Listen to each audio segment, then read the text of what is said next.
Mulch, mulch, mulch, mulch. Making some wood chips. We're gonna use some mulch.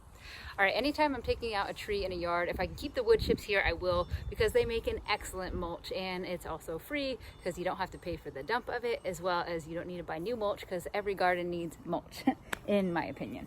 But yeah, so this tree that we took out here was Chinus mole. So this is a California pepper, also known as Peruvian pepper. This one right here was already kind of dead. It had no more leaves left on it. It was pretty much the inside had hollowed out. This one right here was very much alive. You can see how dark and red these wood chips are. Now both of these are going to go ahead and mellow out, and they're going to turn like to a nice gray, a nice consistent gray, but right now they're both very much still alive. So the thing to keep in mind is wood chips or anything that's organic and decomposing is going to rob nitrogen from the soil. So this might not be a big deal for big shrubs whose roots are like way deeper, or if you're planting like 5 gallons or even 1 gallons, whose roots are definitely reaching below the first like 1 to 2 inches or so.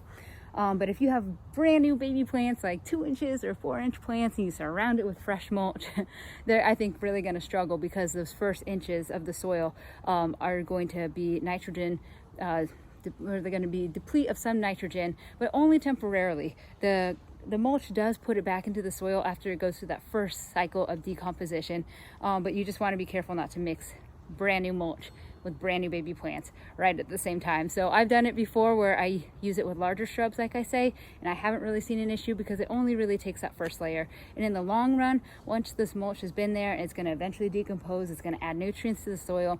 And the nice thing is we didn't take these trees off site and have to bring new material on. We took them off site for valid reasons. We're keeping them here. They're working back into the soil, and I'm also saving the client money on not buying brand new mulch. Thanks for watching, guys. Have any of you guys used fresh wood chips in your garden? Let me know in the comments below. I'd love to hear your experience. And oh yeah, don't forget to subscribe. Thanks, guys.